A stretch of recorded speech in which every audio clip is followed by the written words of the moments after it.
Well, hello, and welcome back to Mindfulness Monday with Johnny Tiger on June 16, 2025. I am pretty surprised that we are getting this episode out. Actually, I was fully prepared to have to skip another day, as some of you noticed that I've been MIA for the past 3 or 4 days. The reason for that is we were running a night strike self-defense for the blind workshop.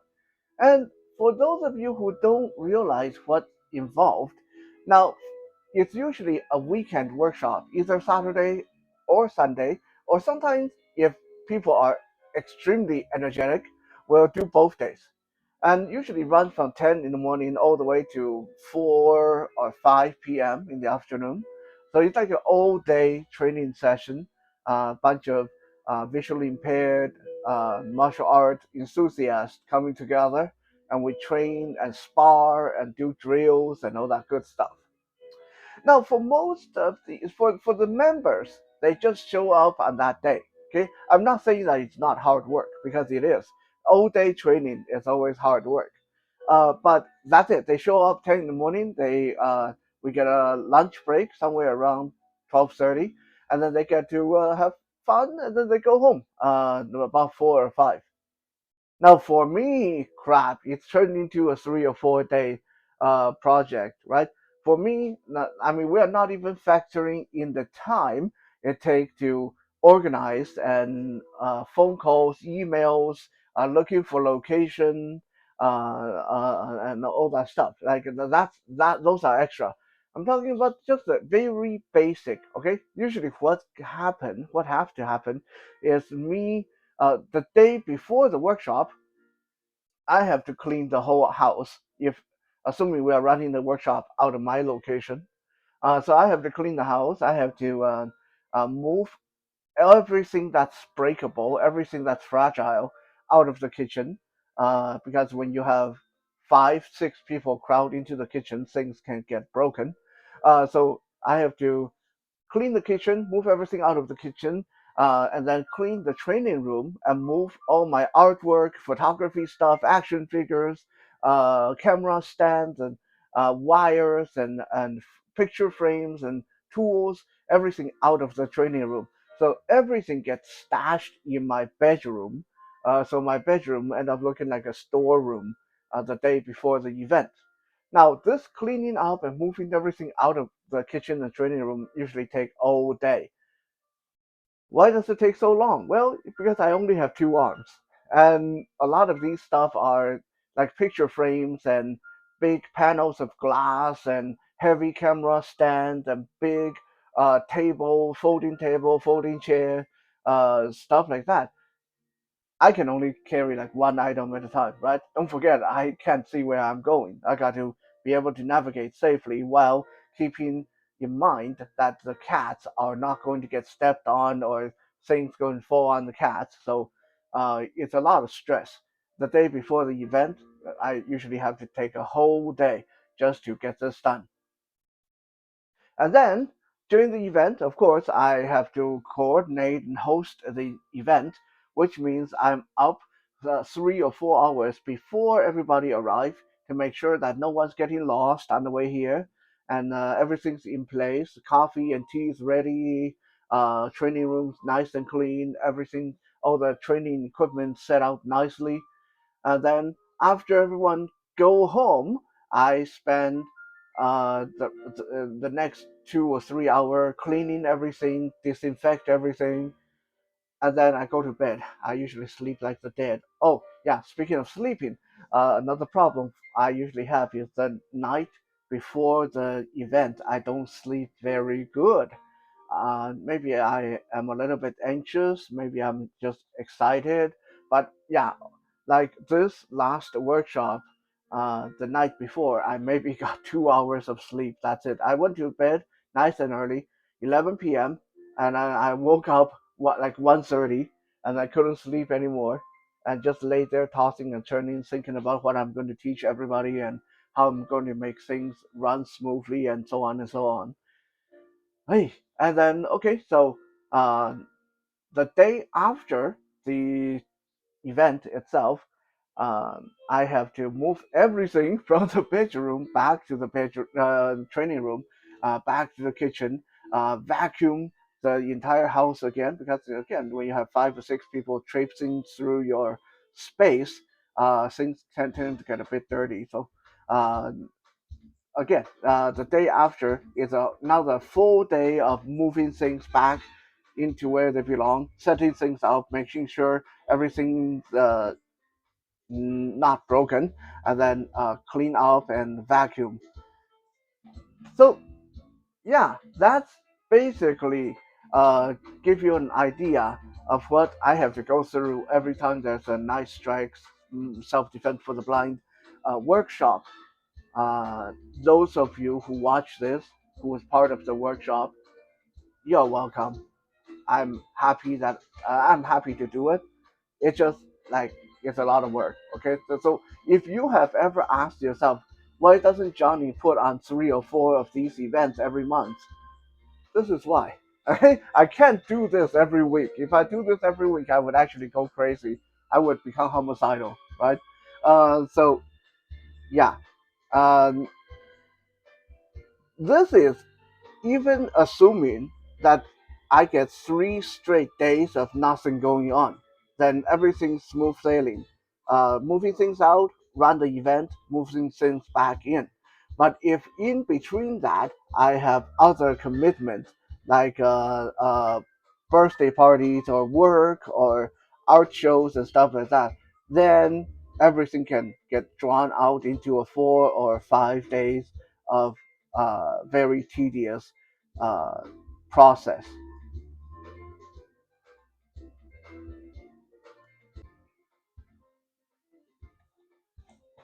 Now, of course, when Kitten and I were when we are actually together, running these events become a lot easier because now you have 2 people. We do very good teamwork together, Kitten and I, and everything's very smooth. So while I'm moving things out of the training room, she can be vacuuming the kitchen, and then I can go move things in the kitchen, and she can vacuum the training room, and or I can just bring everything to a central location, and then she can take them the rest of the way, vice versa. It's just like so much easier when there's 2 of us working on these workshops. Um, Now, some of you may ask, well, why don't you ask your students to clean things up and put things back? Because everybody is blind. Okay, I mean, I hate to put it this way because it's a little bit like me saying because they're blind they can't do it. I'm not saying that they can't. I'm saying that when you are blind and you're in someone else's space, you don't always know where things go, how they're supposed to hang, how they're supposed to sit, how best to stack things together, how everything's supposed to be placed in the space. So yes, I can ask all my students, say, "Hey guys, can you go into my bedroom and grab all those picture frames and then come back and bring them back to the training room?" Yes, I can do that, but it's going to be very hazardous because these guys, they're not artists. They don't handle big glass picture frames very often. They don't know the quirks of what you need, what can happen with these picture frame if you bump them the wrong way or flex them the wrong way. And if they run into each other or trip over each other, then we got broken glass everywhere. So, no, this is a kind of liability that I rather not have to deal with. So doing it myself is much easier in the long run and a lot safer, even though it is harder work for me.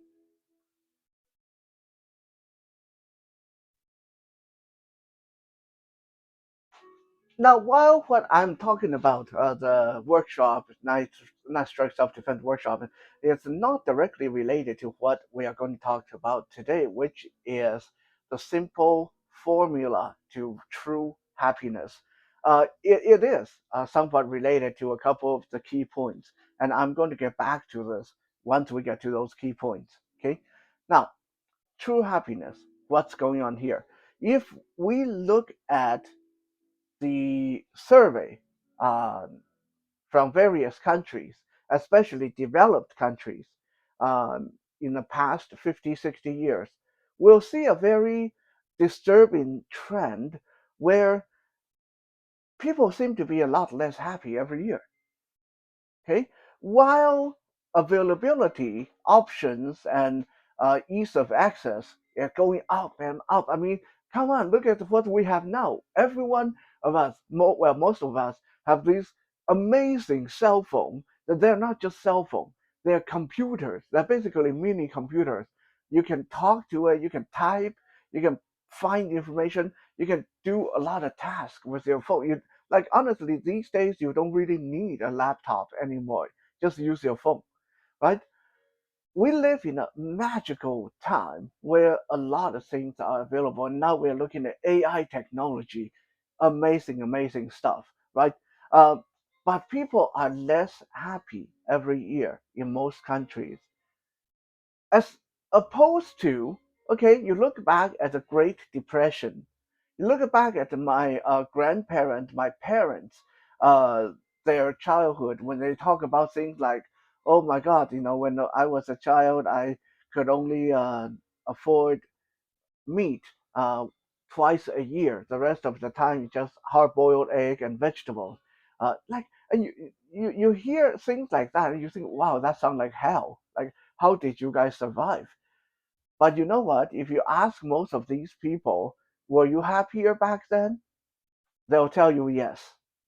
Okay? And they really were. So what's going on?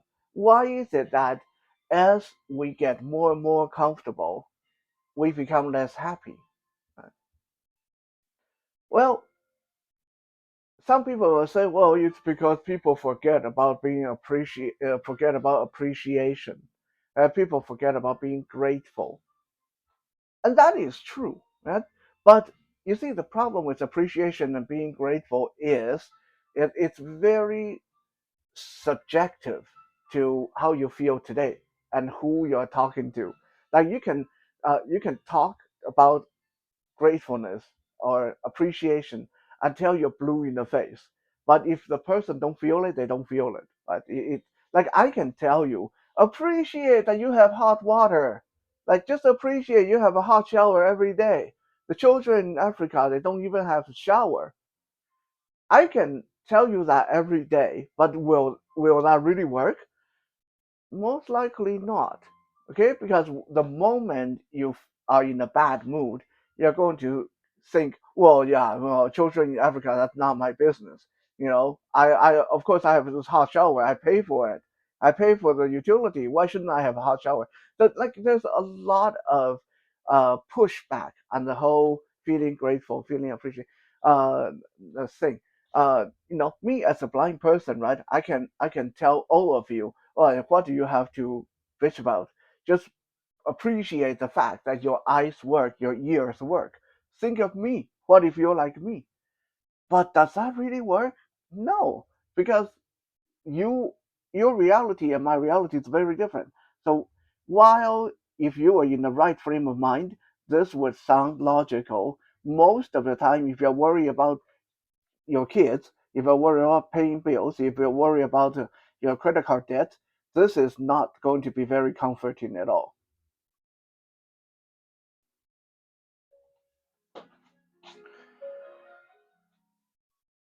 Now, happiness obviously is a complicated thing. Okay, a lot of people take their whole life to figure out where happiness is, how to get it.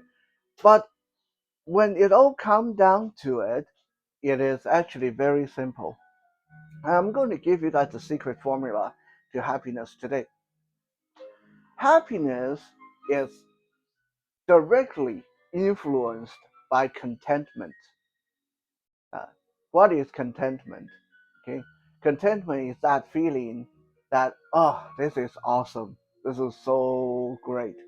I feel good. This is good. Good. This life is good. Okay, I may not have everything, but this is great. I may not know everything, but this is good enough.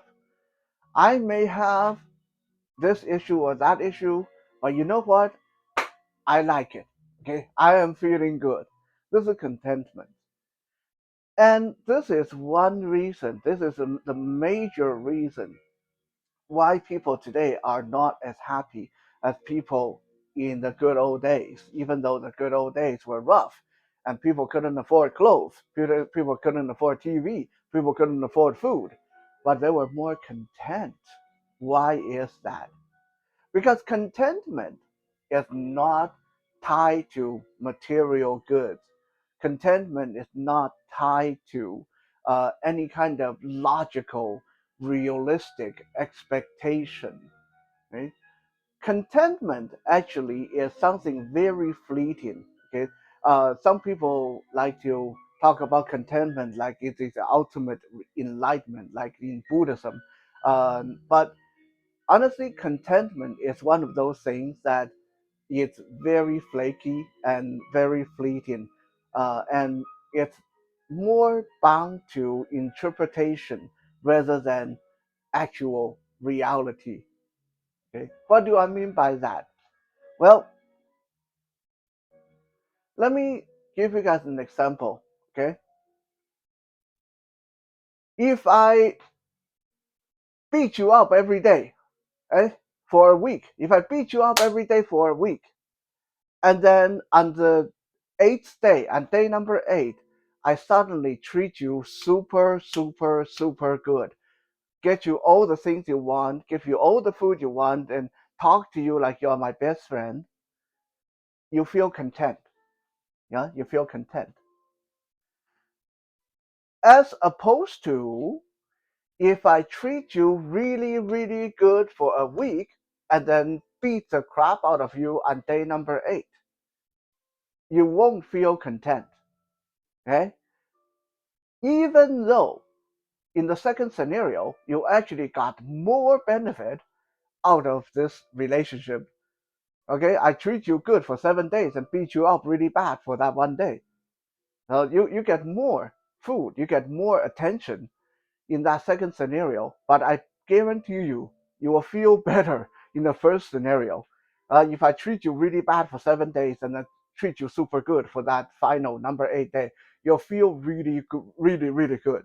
Okay, so this is just a really interesting example, right? That contentment is not bound to how much you get out of it, how much you benefit. Contentment is more bound to the order of things, the contrast of A versus B, and all that stuff that going on in your head. It's more psychological than anything else.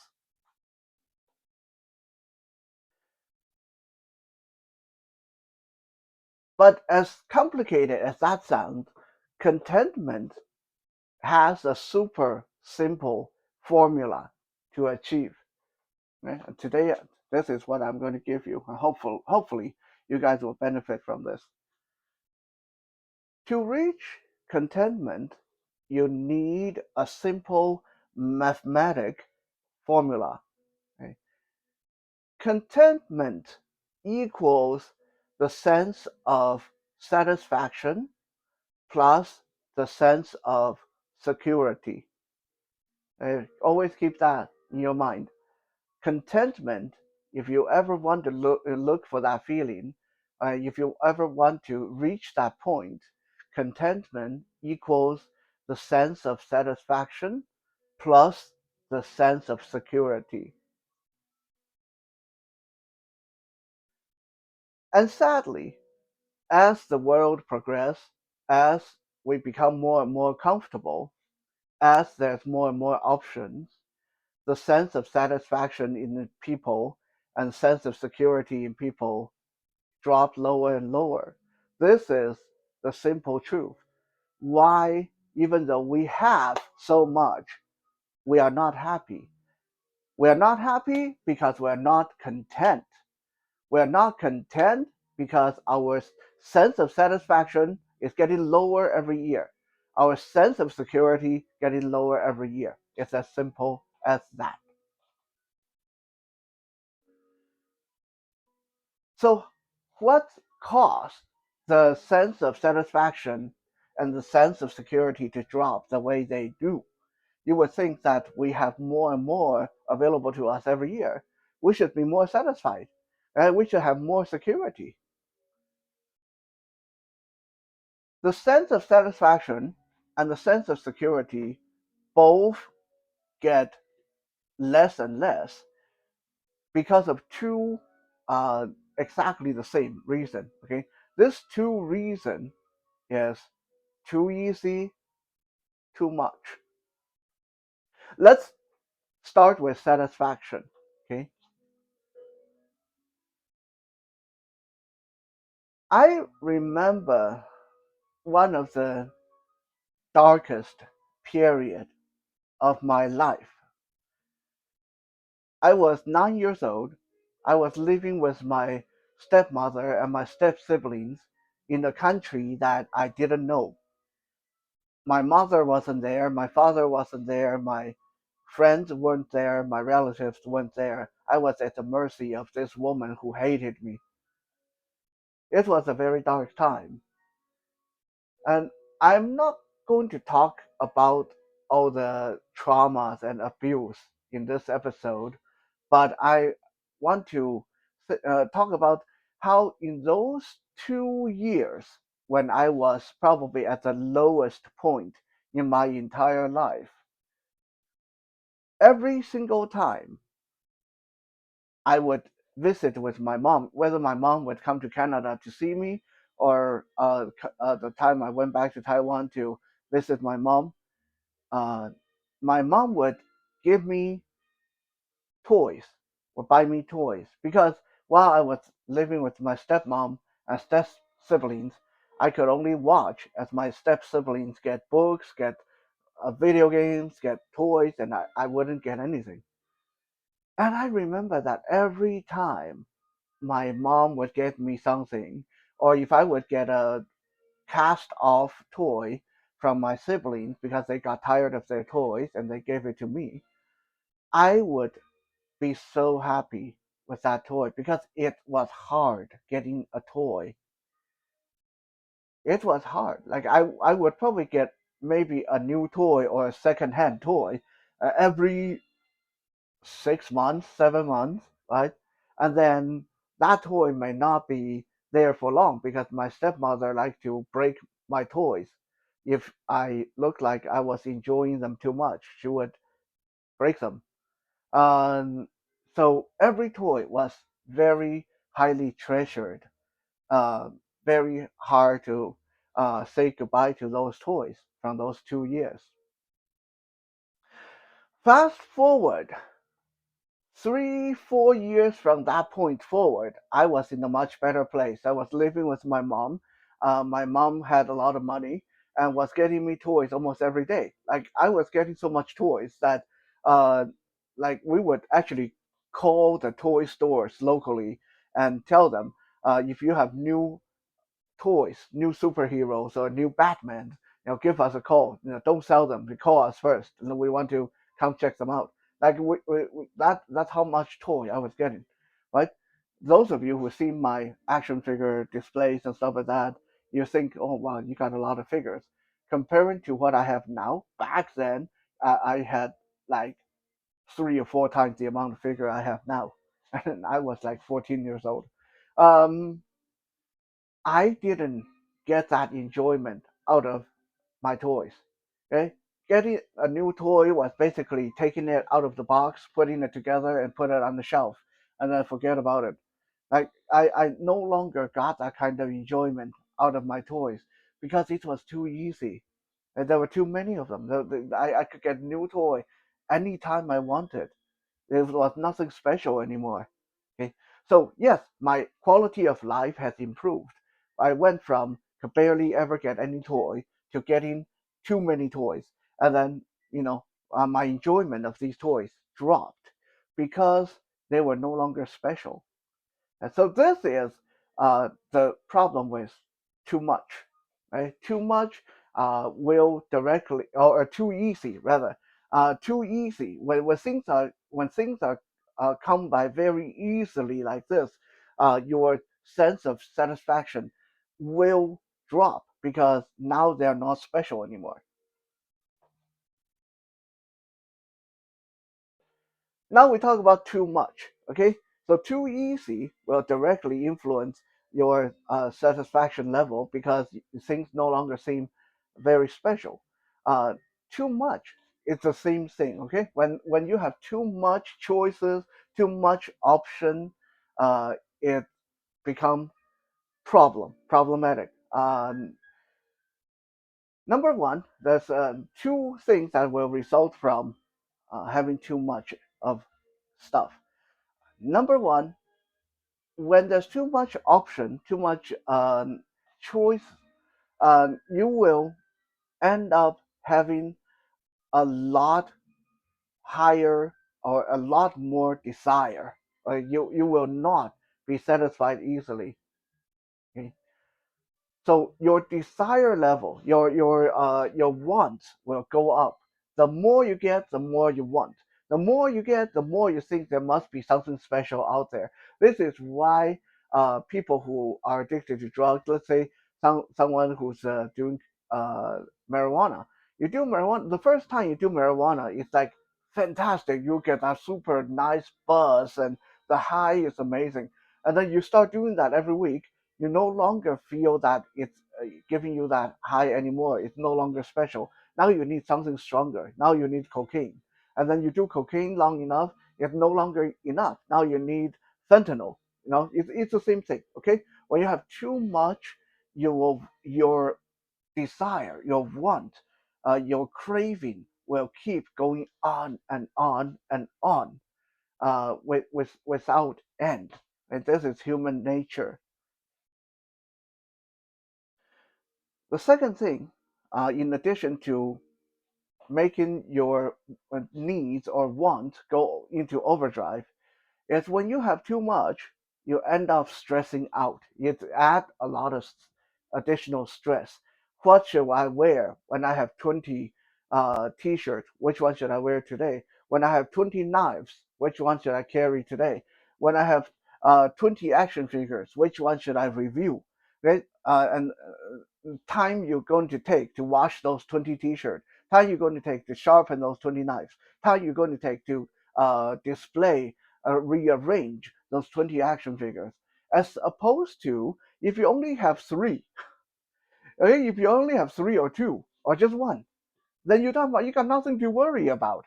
That this is the only knife I have, and it's the best knife I have, and I use it every day. I don't have to think about it. It's literally a part of my body, like an extension of my body, because I use it so much.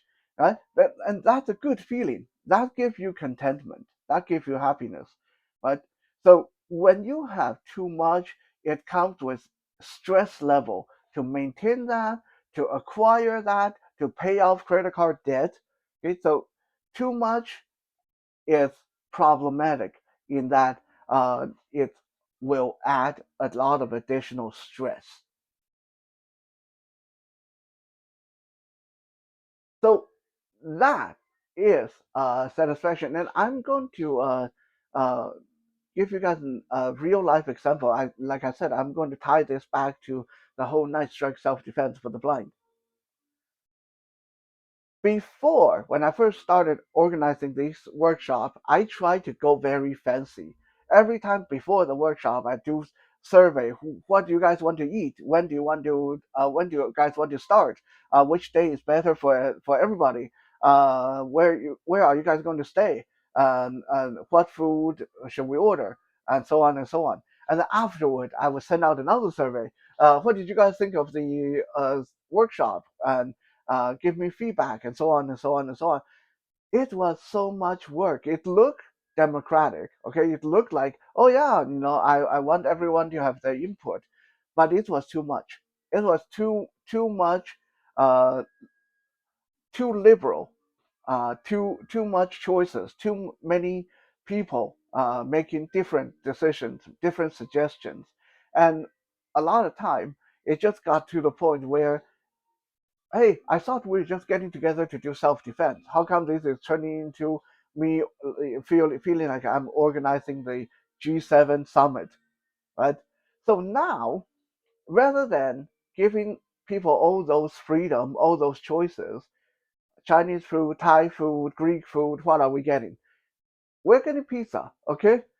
I when I put on the event now, it's like the event will be on this day, because this is the day that most people can attend. This is going to be the time. If you guys get here, you guys get here. If you don't, you don't. And this is what we're going to get. We're going to get pizza. That's it. Okay. I'm not. I might ask you guys what kind of pizza you like, but I'm not going to sit here and try to figure out, are we going to get Chinese food? Are we going to get uh, uh, which pizza place are we going to get? Okay, well, I'm just going to say we're going to get pizza. You tell me what kind of pizza you like. I'm going to pick the pizza place. I'm going to pick the size. I am going to make up the menu, right? So less choice, but these workshops now run so much more smoothly, and everybody's happy because we don't need to sit here and debate about it all day long. So this is satisfaction. Now let's talk about the sense of security. Too easy, too much also affect the sense of security. Why people today are feeling a lot less secure than people 40 years ago, even though 40, 50 years ago, the medical wasn't as good.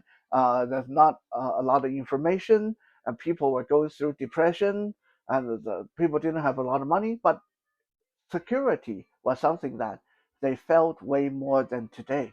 Okay? Why? Number one, again, too easy. What's too easy? The access of information is too easy today. And not only that, the access of different services, the access to different choices, the access to everything is too easy today. Back then, okay, 40 years ago, if you wanted to go out for dinner and you only have $20 in your pocket, well, there's only one restaurant that's in that price range. Then you don't need to worry about it. You just go spend your $20, and then you have to save up money for the next 5 months and then go again. So I guarantee you, every time you go to that restaurant, it's going to feel really good, right? Right? Uh, so these days, everything is easy, which means it's easy to overextend yourself. It's easy to run out a credit card. It's easy to to take out a loan and then having to pay back that loan. It's easy to take out a loan and buy that house, and then you spend the rest of your day having to pay that back. Okay? It's easy to acquire things like Even Amazon, I see someone like $60 items and tell you you can pay it in 4 installments. That's so easy. But that comes with a price, right? That comes with interest. That comes with meeting monthly payments. That comes with you thinking, oh, I can do this. And then tomorrow you see a nice YouTube premium, and then you go, oh yeah, why don't I do that? And the next day you want Apple Music, and then, okay, why don't I do that? Next thing you know, because it's so easy to get to sign on to these things, next thing you know, you're every month you're paying out $5,000, right? So too easy is not good for your security. When things have to come hard, then you have more time to think about, to feel secure, to really make that decision. You're not going to make impulsive decision. Right? Again, I'm going to give you guys a very simple personal example, right? Um, why the more information, the more access you have to resources, uh, the less secure you'll feel. A lot of people ask me, hey Johnny, like when you're blind, isn't it scary? Like into a sparring match or competition match, and you can't see your opponent. Like you don't see how muscular they are. You don't see how tall they are. Like I sometimes spar against people 6'5", 6'7", 300-pound people, right? And some people like, aren't you scared? I'm like, no, because I didn't know. I didn't know. Like when I went into that sparring match, when I went into that fight, I couldn't see them, so I didn't know what they looked like. I didn't know how tall they were. I didn't know how big they were until we actually clashed, and then by then it's become a matter of survival. I just do the best I can. So there's no hesitation. But if I have access to that information, if before a fight someone tell me, "Oh, your opponent is like a 7 times kickboxing champion. He's like 300 pounds and 7'9", I am not going to do very good. Okay, my sense of security just went out the window. Like now, I'm going to think how much it's going to hurt when he hit me, how much of a advantage he's going to have. I don't feel secure anymore. So not knowing will make you feel more secure. Okay, ignorant is bliss. That is really really true. Too much also affect your sense of security. Because, well, we all know the more moving parts there is, the more there is to break. And that applies to your daily life too. If you have a house and a car and 2 children and 5 dogs and 50 girlfriends, something is going to go wrong. Okay, you're not going to sleep very good. You go to bed every night thinking, what's going to go wrong next? My kid's going to be sick. My girlfriend is going to have be dissatisfied with me. The car going to need fixing up. The house is going to the roof is going to leak. You go on and on. The more you have, the more you'll worry about, the less secure you'll feel. Okay, if all you have is yourself and you rent a basement suite like I do, like I don't worry about things going wrong with my place. If things go wrong, I call the landlord. And if the landlord doesn't do anything well, then I guess we'll just put up with it. Whatever, it's not my house. If my landlord doesn't mind the carpet getting moldy and damp and flooded and there's bugs everywhere, why should I care? Like I can be very cavalier about things like this because it's not mine. You know, I don't have a house to worry about. I don't have a car to worry about. I I worry about my cats. And even with the cat, right? I have two. I have Tiger and Aslan. When I only had Tiger, I only had to worry about Tiger. But now with two of them, I have to worry about, is Tiger healthy? Is Aslan healthy? Is Tiger happy? Is Aslan happy? Is Tiger eating properly? Is Aslan eating properly? And are they going to affect each other? And so on and so on. There's so much more additional stress that comes with having more than one cat. And it follows there's more stress when you have more than one anything. Okay, so the more you have, the less secure your life is. The more moving part there is, the more chance of something breaking. So just to recap this, I know it's been a very lengthy episode, but it really boiled down to something very simple. Okay, how can we be happy? Simplify our life, have as little as possible. Okay, don't go out of your way to acquire, to chase things that you don't really need or you don't really need to have. The less moving part there is, the more content you will be. The less things you have to worry about, the more secure you will feel. The harder, the longer you have to go without Uber Eats, the more you'll get out of that Uber Eats delivery, the more you'll be satisfied with it when you finally order that Uber Eats, as opposed to if you order Uber Eats every day. I guarantee you, within 2 weeks, you don't even enjoy it anymore. Okay, so to recap all this, happiness is directly tied to contentment. And the key to contentment is the sense of satisfaction and the sense of security. And the sense of security and sense of satisfaction are both directly influenced negatively by too much, too easy. So, if you want to be more content, more satisfied, more secure, have less and make things a little bit harder on yourself, and things will be a lot better. Thank you for checking out today's episode. I'll be back again tomorrow for some musical goodness. For now, have a good night.